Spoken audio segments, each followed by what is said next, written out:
wonderful Meet the Artist program for SOMAtv. And today we're going to talk about something pretty special and dear to my heart. And I have in the studio Ellen Hark, South Orange Middle School's teacher for more than 20 years. I'm not going to say how many. Jake Gruber and Brenda Amarant. And we're here to talk about the lessons of the Holocaust through art, another way to learn. And I'm so excited to have you here, and I'm happy to have you here too. So I really wanted to start this out as a conversation, how it all got started, why each of you participated, and what it's really meant. So I'm going to start over with you. Is that okay, Brenda? Absolutely. Okay, good. How did this come to be in your life, and how did you fit into the Holocaust Art Project? I got involved in the Interfaith Holocaust Committee a few years ago when my middle child was getting bar mitzvahed, and we one of the things that the committee does is that one of the goals is to expose as many kids as possible to the Holocaust in the school district and to Holocaust survivors. So every year when the committee gets together, we come up with a project that will enable us to teach as many kids through firsthand experiences from survivors about the Holocaust. So we've done essays, we've done mostly essay projects, just listening, having survivors come in and tell their story. And we were looking for something new this past year, and we thought about art. And how do you, maybe we can have the kids listen to stories and then do art or learn about the Holocaust through art and express what they've learned through an art project, either a large group art project or something individually. And I contacted Kirk Smith at South Orange Middle to see about having Holocaust survivors come to the school to talk to the kids, as well as working with some of the art teachers at the school, and he volunteered Miss Hark to help us execute the art part of the project. So that's how I got involved. And actually, not only did he ask Miss Hark, but she jumped in with both feet. Absolutely. And, which she does with everything, art. And you've been on the show before, and people know you. You're pretty well known also as an artist, in addition to your expertise in the classroom and your love of the kids and embracing every lesson. And when this came to you, what was that like when somebody said, "How about it, Ellen? Would you do that?" Well, I thought about it for about 2 seconds, and I said, "Of course." And one of the reasons why I said "of course" right away was that when I was Jake's age, I didn't really know much about the Holocaust. It was something in my own family. I had cousins, relatives, that had numbers on their arm, and when I asked about it, it was, shh, you don't talk about that. And as I got older and started actually teaching, then we finally started to talk and to educate students about what happened.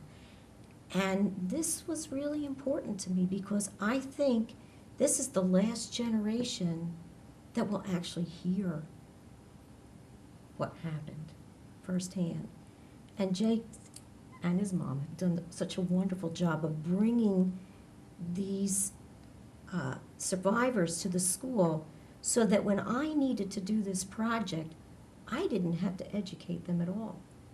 I just took the feelings that they had and had to come up, of course, with an appropriate medium and a venue for them, but this was pretty easy. So I thank you both. Right, and one of your guys in the classroom, Jake, was somebody when you and I first talked who you said, "I really want him to also participate," because you, Jake, I think probably took this in the perfect spirit and took it in. What was it like to have this lesson be part of your school day? Well, I thought that it really meant something really big to me because the Holocaust is also in my family. My grandfather was a Holocaust survivor, and just really means something how I could live on his story and to keep it going. So, I mean, it's something great to me. So it was a no-brainer then. Yeah, of course. And, I think, though, one of the remarkable things about our district and our kids and our parents is just a real willingness to embrace our differences as well and learn from each other. That's why it's so terrific. I think, in South Orange Maplewood, we have the longest running, if I'm not mistaken, longest running interfaith Holocaust Remembrance Services in the state of New Jersey. And we've been recognized as a district for continuing that and working hard with that. But I think that why I like this subject so much is I feel like you can also reach different people different ways. And it was a good time, as you said, to find something different, Yeah. find a Yes, new way. yes. Yeah. Expression, learning, and that goes way back also, though, to the lesson planning, which Right. was not easy to do, right? But I Tell have us to about tell you, that. I like to make up my own lessons and my own projects. I get inspiration from lots of places. But this one was tough. This one, I really, really had to almost soul search in order to come up with the right thing to do with the right groups of students. And every time I would get an idea, I would make up a project and a little example, and I'd grab Jake. I'd find him in the hallway, and I'd say, Jake, what do you think of this? And I always say, it's amazing. And he did. And this helped me. And it's sort of the way I do all of my projects. I want to know if the kids are excited about it. And one of the things that was so wonderful, besides the fact that every student in the school met a survivor, talked to a survivor, listened to the stories, they also took the entire 6th grade to see a musical at in Morristown called I Never Saw Another Butterfly. So we really had the song, the story, and the word, the spoken word, which was wonderful. So it was, and that's the other thing I'm talking about, our exceptional teachers and district application of what learning really means from lots of different ways. Exactly. And, inside, communicating inside here, so kids develop their own sense, and adults, their own sense of things. Right, And right. so I didn't even know that about the butterfly, but that's where I see we have Oh, some yes, butterflies here. Is yes. that correct? Did that come from Yes. the experience? Well, there was a book that was compiled at one of the concentration camps, and it was actually gathered, poetry gathered from an art teacher. And she went to this camp and went and found children in the different cabins, and she found art supplies. Some of them were office supplies, and she would go in and sit down with the kids, and I guess this helped them to get out of themselves and to talk a little bit about what they did. And one of the most renowned of all of the poetry was called I Never Saw Another Butterfly, and I'm pretty sure that it was written by, I think, a 12-year-old. And so this became the title of the book.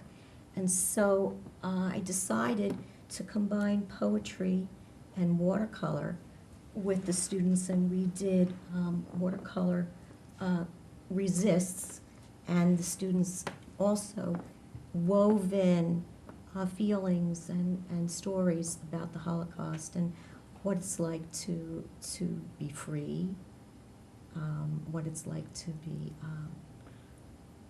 taken away and have your life taken away. And for some 11 and 12-year-old students, we got some really poignant and wonderful compositions as a watercolor. Would you like me to tell you about the other things? I don't think wanna that take we're gonna- over No, here. I'm gonna, actually, I wanted to ask Jake, what project were you involved with in the particular lesson? I did the project where we used charcoal and we drew out a self-portrait of ourselves, and then we mushed in the charcoal to make it one side a dark side, the other a lighter side. And then we put wire over it to make it seem like you're in the camp surrounded by barbed wire, and I guess That that's was it. your Yeah. lesson, right? Yeah. And I think that all of them were wonderful, but those speak to me, especially while we're going to be seeing images throughout the show, so that there's a sample of all of the different grades, because you went with a medium and a story or a Right. lesson based on a grade as well, correct? Correct. So for your grade, that's what grade? 7th grade. Okay. So you chose a different medium, Ellen. You chose Mhm, the charcoal and the mhm, wire. mhm. And then the younger than that. They're the ones that did the butterflies. Okay, and Yeah. then the older And ones then- were into the sculpture? Right. Okay. And was that hard to me? That's amazing how you could even think to do that, but did you decide that based on the medium, or how did it come to be? I'm sorry I'm spending so much time, but I really do Oh, want to that's know. great. Okay, I was inspired by Kathy Kolwitz, who was a woman who did a lot of images of survivors and also prisoners. And her work is very dramatic, and she does a lot of work with charcoal. And I think this is a medium that is expressive, it's spontaneous as well. And the feeling of the students getting the lights and the darks, including, I said they had to add their hands so that it showed the image, the feelings that you have with the spirit of what you do with your hands. And they rose to the occasion. Without- They did a without great question. job. Without Yeah, question. yeah. And then the older students had the sculpture. Right. Right before I did this project, I happened to be in Florida visiting my mother-in-law, and I saw the Holocaust Museum in Miami Beach. And they have sculptures of twisted figures, pretty much all in black.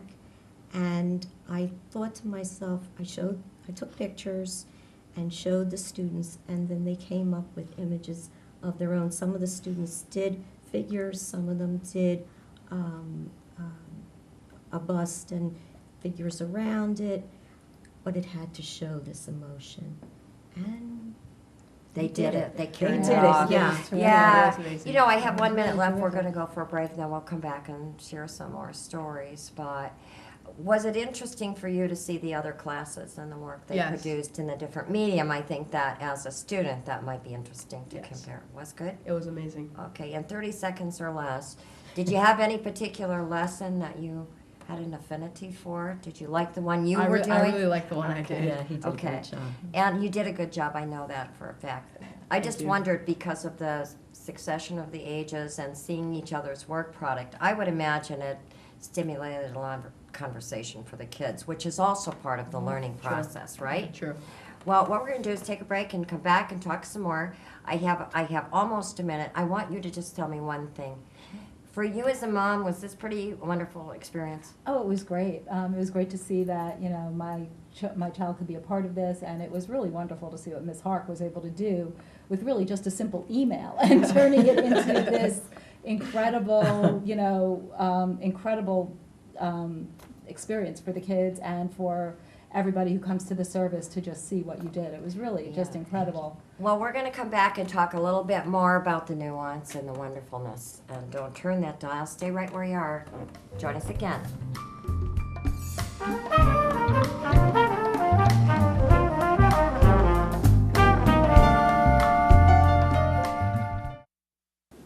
After 17 years working as a mason, Mike was laid off. I met him when he came into the library looking for help. He found a job opening, but the application was only online. Mike said he'd spent his entire life around tools, but had never used a computer. I showed him how, and he ended up applying for numerous jobs online. I saw Mike the other day. His new computer skills paid off. He's working again. New Jersey libraries are transforming lives. Tell us your story.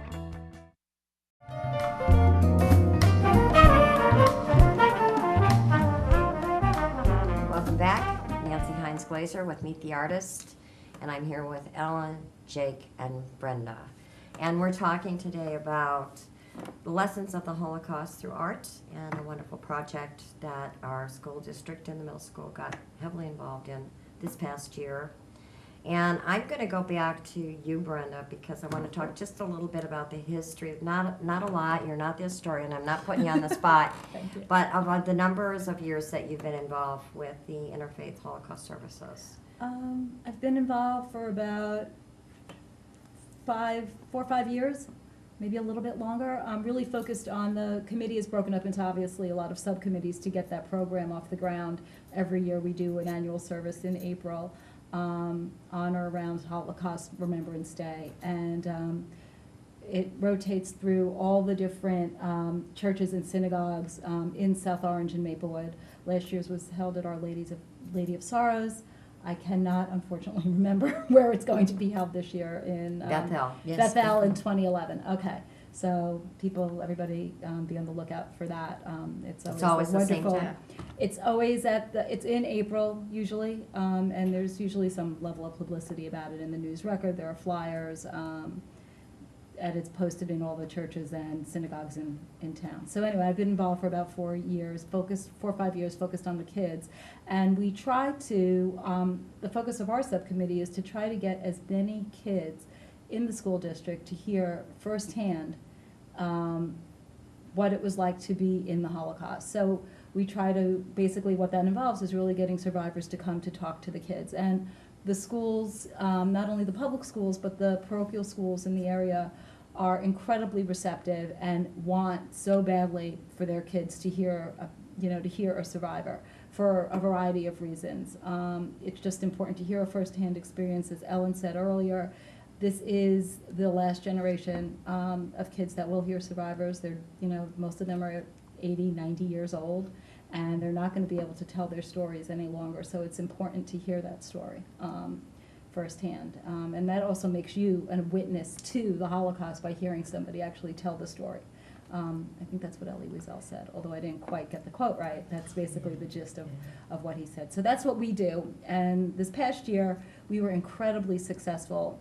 Well over 1,500 kids, I believe, heard firsthand accounts of the Holocaust, which is, I think, our largest yet. So hopefully we'll, be able to exceed that next year, certainly meet that. That's our focus, and we usually have essays written, and some kids write essays. In the high school, when they hear them, they write an essay, and we try to do something different. We've had contests, and like I said, this year we decided to introduce the concept of art and see what we could do with that and try to get as many kids involved that way. So It's also a different way to learn, I think, a different pathway, a different experience, and they're all good. None of that is bad. I went to the UN and saw a number of survivors who were children then, who are now adults my age, a little older, a little bit, who've taken some of the work that they did as children and gone further and continue an art process basically as part of their own healing. And it was interesting to see the art because it wasn't all sad. Many of it was beautiful trees and flowers, and from memory, and as you say, butterfly, I never saw another butterfly, and color as a way to survive. And that helped me to understand it, why I was so excited about the possibility of reaching in a different way and teaching another way. And Jake, we were talking about comparing the grades and whoever compared whatever, and you liked your lesson, I think, probably as good as the others, right? Correct. And as a kid, did you guys talk about, did the rest of the students share the experience of doing the projects, even different grades Yes. together? It was throughout the school. There's chatter everywhere about the art project. Okay, and what do you think the general feeling was? Were they I think jumping up with that? They were Yeah. excited by it? I think they're excited to finally get to realize how big of an issue this is, how moving it is for people who's just learning about the Holocaust, some of them. So it kind of was a lesson on a history lesson during art. So kind of taught people something that they would never expect to learn. Eye-opening, right? Yeah. Even in our inner eye. I think, and also the same experience in going to Holland, into Amsterdam, and the Anne Frank house, and reading the letters, and that whole story of how her letters survived, and the woman shopkeeping her dad, and he survived a long time, I think, just trying to make sure that those letters got there. And it was the power of expression that means so very much. And kids are so good at that anyway. It's just a natural for them. Yeah. Talking, telling stories, dancing, singing, drawing. And so tapping into kids in that energy, I think, was great. How did you feel when you were done with the lesson, though? Were you worn out? I was pretty proud of myself, I have to say. It was probably the toughest search for the right way to do it. And I have to say, I eventually just let loose and just said, let's see what the kids do. And because I have to be very careful, I didn't want them to do anything very graphic. I really wanted them to say what's really on their minds. And it's very interesting when you have 27 eighth graders and they all are on the same wavelength. And nobody thought it was goofy or funny. They really just took it very seriously, and I was thrilled. And for middle school, that's a saying feather in my cap, right? I know. We, in my husband's life, 37-year art teacher as well, and those moments happen in his life as well. And when you know you've made an impact on kids to that extent, it's got to feel heart expanding, I guess, for you as well. And so to sustain the level of integrity and excitement in teaching, you do get that from your kids. I know that, I hear that all the time, but every once in a while when things are rough or you're worried about the budgets or something's happening, to have that just sort of give you a old jump start must have felt pretty good too, right? Okay. And are you know if they're planning to do the project again, or do we know yet? We don't know, but we probably will tap into Miss Hark. Give it Because she was another so go. willing, and maybe she'll extend her expertise to the other schools. That you know? would be great. Yeah, I think that's what we're planning, because it was so successful at South Orange Middle that we'd Yeah. like to see it. And in I other tell you, places. I first got involved really in understanding and being experienced with the Interfaith Holocaust Services. Just, I don't even know how, probably through the TV station, being a volunteer and saying, I'll go do that, I'll tape that, and trying to get the lighting right and figuring out I just couldn't do it, but I just began to listen and pay attention rather than worry so much about the camera and what I wasn't doing right. And I was more interested in what was being said that was right. And it changed me. And then I had a chance to meet Sister Rose Thiering, who everybody knows. I mean, and I began to hear her story, and she's from my state, from a tiny little town, and I'm from Wisconsin. If I don't know where Plain, Wisconsin is, I can bet you almost nobody does. And she was one person who made the difference. And I began to understand that that's what each of us, we hope, is doing. You, by your participation and support, you by your just going for it and your spirit, you by struggling with the right way to teach something, because the conversation must never stop, because genocide and Holocaust, if you will, are occurring all over, many places where there's no light being shown because there's no media. And so if we keep the conversation going about this history lesson, it means so much more, even although it's so important in and of itself, but it keeps our conversation going and about our awareness going. That's why I find it so important. So that if this generation, as they do die, there's still an awareness. It's somewhere in here, and people become their own righteous, no, you can't do that. And that's what your art is being able to do, is teach kids how to be able to say, no, not again. Never. I don't know, and that to me is the power of it in its circle. But Jake, if you were to say anything to anybody who might be watching, I don't know if you have a friend or two. He has lots of friends. I know. And you have a lot of baseball buddies because you're Mr. Baseball Junior. That's what I call you. But what would you like to say to anybody out there in TV land, as they say? To any kids your age or anything? Just keep this close to your heart and never let this happen again, not on my watch. Exactly. That's so wonderful. Very good. Okay. Yeah. Very And good. that's really good, right? And Ellen, if you were to do this lesson again, if they decide they want to do it again, do you think you'll change it, or you think you'll stick with a winning formula, or what will you have to do from? I'm sorry, that's a little left curve on you. I don't know. I have to give it some thought. Well, I just have yeah. to give it, I have to let this marinate. Yeah, I know. Because honestly, the success of the project, I really want it to be somewhere. I want it somewhere in a location or some case or traveling somewhere so that other kids and teachers will understand and follow the Pied Piper. Really. That's what I would love to see because it was such a success. And of course, as an art teacher, it's all about, okay, what's next? It's what's next, you know, that lesson's done, it's time to go. Well, I think more than anything, I was very proud that this was an interdisciplinary project. I mean, this was something that they do every year in the 8th grade. They have books that they read, poetry that they write, and you know, the 6th and the 7th grade teachers, everybody was on board. And I felt all I had to do was just bring in the strings and tie them, and it was a wonderful collaboration.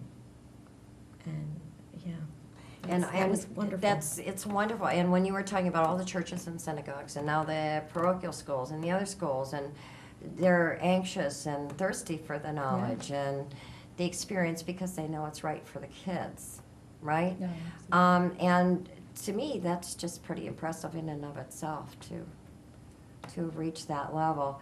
I have 2 minutes left. Gosh, I don't even know what to say. I know I want to talk about somebody who wasn't able to join us, and that's one of my favorite artists about town, Sigmund Joseph. We hope to have him back as a guest soon. You've seen his work throughout town. And he's a survivor, but he's a plumber, and he's just a wonderful human being. And I look forward to being able to have him back on so he can share his story in another way, and maybe you'll even watch that in a classroom and serve as a lesson. We thank you so much for sharing this and encouraging us and keeping the rest of us on our toes, young man. And we thank you in the audience for paying attention to Meet the Artist and this important lessons of the Holocaust through art. Please join us again for another wonderful program. Keep an eye out for Miss Hark if you can keep up with her. Watch him on the baseball field and watch Miss Amarant because she's very, very busy as well. Thank you for joining us. See you again.